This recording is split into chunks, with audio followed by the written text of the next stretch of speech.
ఇప్పుడు డబ్బిచ్చేటోళ్ళని మింగ ఓట్లం మెట్టోళ్ళని మింగ 5 ఏళ్లకు అమ్ముడు పోయే గొర్రె మందల్ని మింగ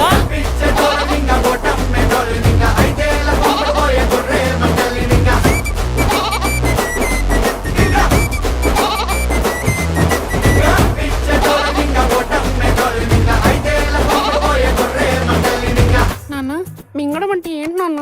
ఇప్పుడు డబ్బులు తీసుకుని ఓట్లు అమ్ముకున్న వాళ్ళందరినీ నమ్మిలి మింగేయాలన్నమాట. నమ్మిలి ఓకే నాన్న.